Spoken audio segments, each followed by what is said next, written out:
Saludos desde Euronews, hoy lunes 17 de enero. Les presentamos las noticias del día y comenzamos con Boris Johnson a un paso del abismo. Cada vez más diputados piden su dimisión por el escándalo de las fiestas en Downing Street durante el confinamiento y en pleno luto nacional. Johnson ha anunciado prohibir el consumo de alcohol y cambios en el personal para acabar con la cultura de borrachera. Vemos el análisis de Johnson contra las cuerdas por Beatriz Beiras. Novak Djokovic regresa a Serbia tras ser expulsado de Australia. Vuelve tras una batalla legal de 11 días por su negativa a vacunarse contra la COVID. Francia ha anunciado que el número 1 del tenis no podrá participar en Roland Garros sin tener la pauta completa. Y es que Europa se blinda contra Omicron, forzando la vacunación. En los Balcanes, Serbia da un paso para acercarse a la Unión Europea al aprobar en referéndum una enmienda constitucional sobre la elección de jueces y fiscales. En España, la policía ha detenido al mayor traficante de heroína en el país, que tenía su base en Toledo y que se aprovisionaba en Países Bajos, y al que han apodado el Pablo Escobar español. Veremos una protesta en Miami en la que mercenarios colombianos combatientes en Irak y Afganistán piden que Estados Unidos los reconozca como veteranos. En Kabul, Afganistán, una protesta por los derechos de las mujeres fue disuelta este domingo con gas pimienta, lo que nos da a pie a presentarles el reportaje sobre las llamadas Bacha Posh, niñas que se visten de niños para poder ayudar a la familia y que adquieren así la libertad tan ansiada por muchas mujeres en Afganistán. Al final de nuestro informativo veremos una exposición en el Museo de Ámsterdam que explora la problemática relación de los Países Bajos con su pasado colonial. Enseguida, los titulares. Cada vez más diputados y votantes conservadores son partidarios, según las encuestas, de que el primer ministro británico renuncie al cargo por el escándalo de las fiestas. Novak Djokovic, ya fuera de Australia, ve cómo se le cierran también las puertas de Roland Garros. El torneo francés anuncia su decisión de exigir a todos sus participantes estar vacunados contra el coronavirus. Serbia aprueba en referéndum una enmienda constitucional para despolitizar la elección de jueces y fiscales, un paso necesario para acercarse a la Unión Europea. Mercenarios de Colombia en Irak y Afganistán piden que Estados Unidos los reconozca como veteranos. La carroza dorada de la familia real de Países Bajos deja de circular por tener decoraciones racistas y de carácter colonialista. Cada vez hay más diputados del primer ministro británico Boris Johnson que piden su dimisión por las fiestas celebradas en pleno confinamiento en Downing Street. Así como votantes, la última encuesta de Opinion para el diario Observer revela cómo el 48% de los votantes que apostaron por los conservadores en 2019 creen que debería de renunciar como líder. El patrón de comportamiento hace pensar que pueden hacer lo que quieran y que los demás tenemos que hacer lo que nos digan. Eso no es aceptable desde mi punto de vista, no es aceptable para mis electores y no creo que sea un comportamiento aceptable para alguien que dirige el país. Todo ello hace que su planteamiento sea insostenible. A pesar de que los laboristas podrían sacar hasta una ventaja de 10 puntos, aún hay un 22% de conservadores que no considera que tenga que poner fin a su carrera, según la encuesta. Creo que es absolutamente repugnante que alguien que se supone que es un líder, lidere rompiendo sus propias reglas. Siendo honestos, es despreciable. Si te pones la mascarilla, guardas distancia y te lavas las manos, si haces todo eso y estás en tu jardín, entonces me parece bien. El 67% de los encuestados dice que debería de renunciar si se demuestra que violó las reglas. Johnson parece tener la esperanza de que los resultados de la investigación que realiza la funcionaria pública Sue Gray puedan ayudar a capear la tormenta.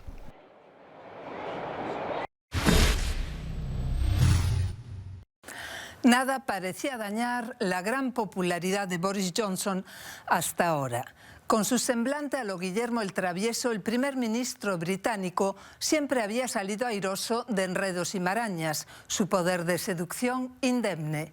Ni el Brexit, con sus tiraaflojas, ni el subidón de la inflación o la inminente subida de cotizaciones sociales, Ni los casos de clientelismo hicieron mella en él. Los ingleses ni rechistaron cuando su gobierno impuso un estricto lockdown, un confinamiento que hizo de Londres una ciudad fantasma. Y eso después de que el gobierno ensayara la vía de la inmunidad de grupo, que habría de costar al Reino Unido decenas de miles de muertos. A principios de enero de este año se contabilizaron 151.899 fallecimientos por COVID. Cuando llegaron las vacunas, los británicos respondieron con civismo a las llamadas del gobierno. No se han visto en el Reino Unido las protestas, a menudo violentas, que se siguen produciendo en los países del entorno. Allí, al igual que en los demás países europeos, sin vacunación no hay certificado COVID que permita viajar. Pero el huracán que levantó la pandemia ha llegado finalmente al número 10 de Downing Street. En 2 ocasiones, en mayo de 2020, cuando estaba prohibido juntarse más de 2 personas en el exterior, en la sede del gobierno se celebraron sendas fiestas con bebidas, a una de las cuales se invitó a un centenar de personas. Boris Johnson y su entonces novia estuvieron presentes. La revelación de estos hechos levantó ampollas en la opinión pública, todavía traumatizada por aquella primera ola de la pandemia. Después se supo que hubo más de estos eventos festivos. Lo que más dolió fueron 2 fiestas celebradas hasta altas horas de la noche, con copas y baile incluido, la víspera del funeral del marido de la reina, Felipe de Edimburgo. Fue la gota de más para muchos votantes conservadores, en particular en el norte de Inglaterra, que tenían a Boris Johnson en un pedestal por haber logrado el Brexit cuando su predecesora Theresa May había fracasado estrepitosamente. Ellos, antiguos votantes del Partido Laborista, le dieron una aplastante victoria a los conservadores en los comunes. ¿Y ahora qué? Pues los diputados conservadores tiemblan por sus escaños, aunque las elecciones no son hasta 2024. En mayo hay elecciones locales y un desastre electoral para los Tories podría reactivar las guerras intestinas en un partido que es despiadado con sus dirigentes en la adversidad. Nadie se ha creído las disculpas del primer ministro ni cuando dijo que las fiestas eran reuniones de trabajo. Al contrario. Y es que en política, como en la vida, cuando se rompe el vínculo emocional, de poco vale pedir perdón para restablecer la confianza. El culebrón Novak Djokovic, lejos de acabar, podría no haber hecho más que empezar. Expulsado de Australia y sin opciones ya de buscar aquí su 21º Grand Slam, el tenista serbio se encontraba este lunes con una nueva y desagradable sorpresa para sus intereses. El segundo grande de la temporada, Roland Garros, anunciaba su decisión de que todos los participantes de la próxima edición estén debidamente vacunados contra el coronavirus. Djokovic, protagonista estos días de una polémica que ha rebasado con creces los aspectos meramente deportivos y hasta sanitarios, ve cómo se le siguen cerrando las puertas a posibles nuevos triunfos. Ahora mismo, su decisión de no vacunarse le deja fuera de los cuadros de Australia, Roland Garros y el Abierto de Estados Unidos, y según dicta la ley australiana, podría estar además 3 años sin poder pisar este país. De momento, solo Wimbledon se presenta como el único grande donde no le podría seguir con su particular carrera con Rafa Nadal y Roger Federer por convertirse en el tenista con más Grand Slams. El número 1 hace frente a su partido más difícil. Europa se blinda contra Omicron forzando la vacunación. El Parlamento francés ha aprobado definitivamente el certificado de vacunación por una abrumadora mayoría de 251 votos a favor y 58 en contra. Una medida que va a imponer fuertes restricciones sociales a quienes no quieren vacunarse contra la COVID. En Grecia, los mayores de 60 años que no hayan reservado una cita para recibir al menos la primera dosis de la vacuna contra la COVID tendrán que pagar una multa cada mes.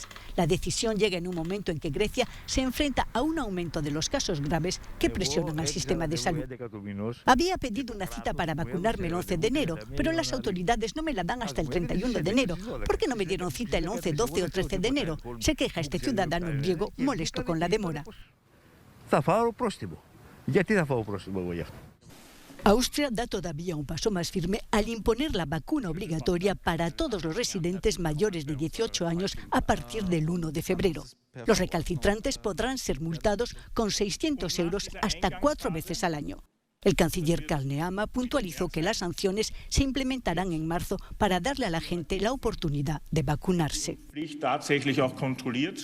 Los que parecen difíciles de convencer son estos miles de personas que se manifestaron en la ciudad neerlandesa de Ámsterdam este domingo. Protestaban contra las restricciones impuestas por el gobierno para luchar contra el coronavirus.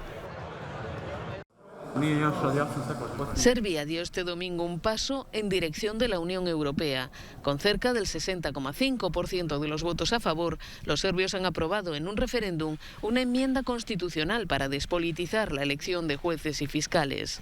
Una medida que forma parte de sus compromisos en el marco de las negociaciones de acceso al club comunitario. Con este resultado, Serbia ofrece una imagen muy positiva al mundo, dice el presidente serbio Aleksandar Vučić. Creo que hemos hecho algo bueno por nuestro país, para conseguir una mayor democratización, un poder judicial y una fiscalía independientes.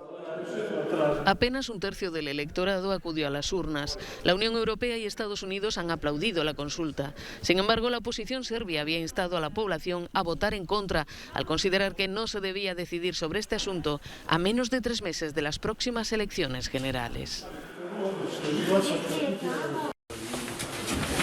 La Policía Nacional ha detenido al Pablo Escobar español de la heroína. Un individuo cuyo nombre no ha trascendido, pero que era el mayor importador de esta droga en España.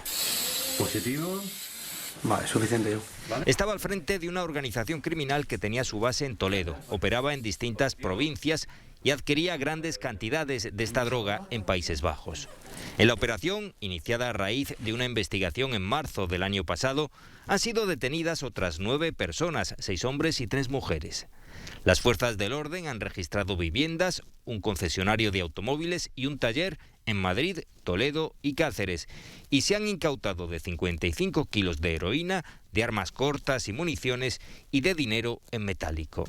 El líder de la banda tiene estrechos vínculos con un grupo internacional de narcotraficantes dirigido por un ciudadano turco apodado El Paralítico. 8 de los 10 detenidos han ingresado en prisión. De un revés, Nayib Bukele ha rechazado las críticas dentro y fuera de El Salvador a su decisión de no conmemorar el 30 aniversario de los acuerdos de paz de 1992, que pusieron fin a 12 años de guerra fratricida, con 75.000 muertos y unos 15.000 desaparecidos. Mientras miles de personas se manifestaban en San Salvador, el mandatario publicaba este tuit. Los que quieran celebrar ese acuerdo espurio, háganlo. Este es un país libre, pero ya no será una fiesta nacional.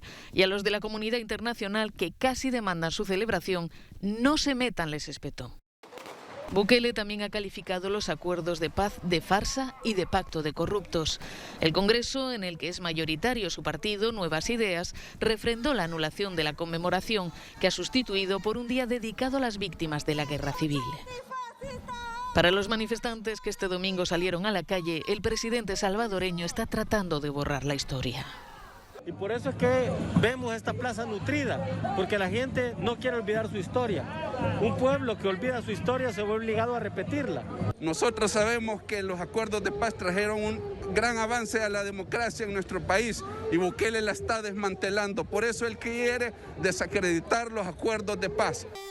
La comunidad internacional ha subrayado la importancia histórica de los acuerdos. Hace 30 años, El Salvador dio un importante paso. La ONU se enorgullece de haber ayudado a los salvadoreños a allanar el camino hacia la paz, dijo el secretario general de Naciones Unidas, Antonio Guterres. Para Estados Unidos, los acuerdos sentaron las bases de una sociedad más abierta y justa. En cuanto a España, su embajada en El Salvador recordó que hace 30 años apoyaron los esfuerzos de paz, subrayando que con ellos se cerró una etapa enormemente dolorosa. Analistas citados por la agencia EFE opinan que la anulación de la conmemoración es un intento de Bukele de imponer su propia narrativa y borrar los hitos de sus opositores. En referencia a los firmantes, la exguerrilla FMLN y el gobierno de la época en manos de Arena, que actualmente son partidos de la oposición. Washington no paga a colombianos. Mercenarios de Colombia, combatientes en Irak y Afganistán, piden que Estados Unidos los reconozca como veteranos.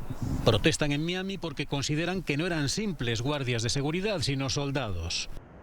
La mayor parte de ellos son exmilitares latinoamericanos usados como mano de obra barata en conflictos de Oriente Medio, principalmente en las guerras de Irak y Afganistán. Se extrañan de que fueran utilizados por los militares estadounidenses como carne de cañón frente a los talibanes.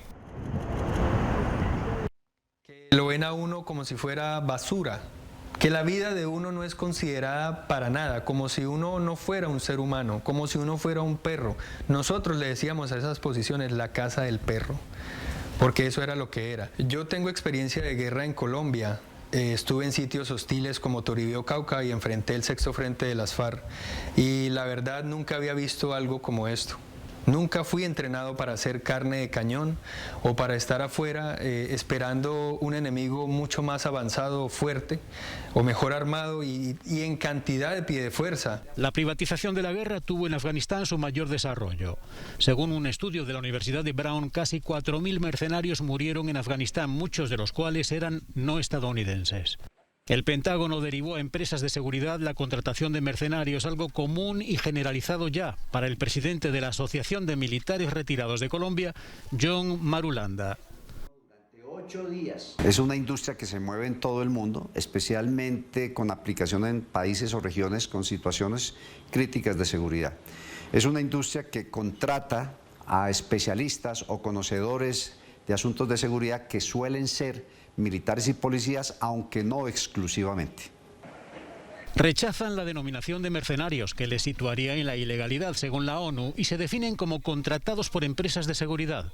Piden en Miami tener residencia legal en Estados Unidos. Un estatus como legales en Estados Unidos, ya que muchos de nosotros estamos en el olvido, por no decir que todos. Muchos guardias hoy en día no pueden tener trabajo en sus países de origen, están bajo tratamiento médico con problemas para reincorporarse a una vida cotidiana. Yo represento el sentimiento de muchos de los que estamos hoy en día en el anonimato, olvidados, porque fuimos utilizados para esos intereses en defensa de la bandera de Estados Unidos. Washington tiene largas querellas por el abandono a veteranos estadounidenses desde la guerra de Corea y Vietnam. Las nuevas protestas de nacionales colombianos no tienen ni siquiera un interlocutor que les escuche. Sus antiguos contratistas han desaparecido.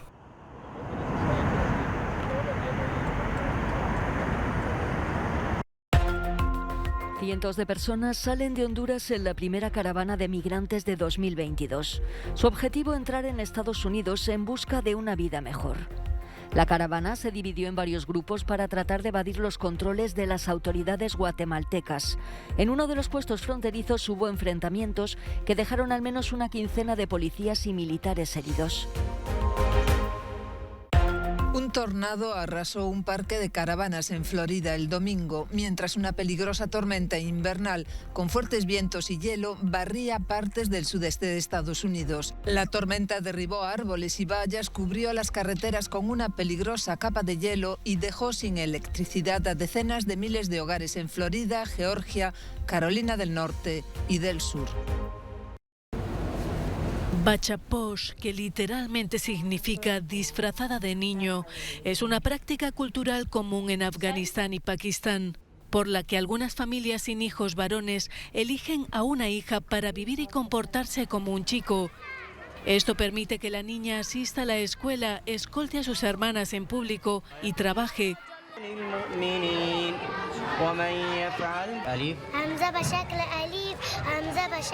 Los bachaposh evitan además a la familia el estigma social asociado a no tener hijos varones. Sanam es una bachaposh. Un día la llevaron a cortarse el pelo y se puso ropa de niño adoptando el nombre de Omid. Ahora puede jugar al fútbol con los chicos, asistir a la escuela coránica y, aún más importante, ayudar a su padre en el trabajo. El límite de tiempo de una bachaposh llega al alcanzar la pubertad y la transición no siempre es fácil. No está claro cómo ven esta práctica los nuevos gobernantes de Afganistán, los talibanes, que aún no han hecho declaraciones públicas sobre el tema. Una bachaposh, una niña que vive como un niño, no es común en nuestra sociedad afgana, pero tuvimos que hacerlo porque somos pobres, no tenemos un varón que trabaje para nosotros y su padre no tiene a nadie que le ayude, así que la considero como mi hijo. Hasta que llegue a la adolescencia, dice Fahima, la madre de Sanam, tuvimos que hacer la bachaposh. Si los talibanes vienen a criticarnos, hablaré con ellos y les diré que tuvimos que hacerlo. Les diré que se quedará en casa si nos proporcionan lo necesario. Mis hijas necesitan comida y agua y nosotros necesitamos muchas cosas para la casa. Y sin nuestro bachaposh, mis hijas morirán de hambre. No hay otra manera. Hemos tenido que hacer la bachaposh. Cuando le preguntan a Sanam qué quiere ser de mayor, responde: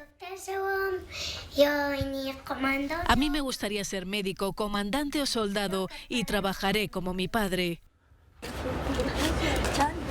Mientras tanto, ayuda a su padre a vender mascarillas en las calles de Kabul. La carroza dorada de la familia real holandesa condenada al ostracismo por racista. La ilustración de su panel lateral es todo un símbolo de la opresión colonial. Muestra a una mujer blanca en un trono con negros semidesnudos arrodillados a sus pies ofreciéndole regalos. El título es Homenaje a las colonias. El rey Willem Alexander no volverá a sacar la carroza para desfiles y bodas y así lo anunció. Nuestra historia contiene muchas cosas de las que estar orgullosos. Al mismo tiempo, también proporciona material de aprendizaje para reconocer los errores y evitarlos en el futuro. No podemos reescribir el pasado, podemos intentar asumirlo juntos. La carroza de oro solo podrá volver a circular cuando los Países Bajos estén preparados para ello, dijo. El controvertido carruaje fue originalmente un regalo del pueblo de Ámsterdam a la reina Guillermina en 1898. Tradicionalmente la ocupa la pareja real para la apertura del año parlamentario en septiembre. La última vez fue en 2015, luego el carruaje fue restaurado con un coste de 1,2 millones de euros. Desde el verano pasado se expone en el Museo de Historia Urbana de Ámsterdam.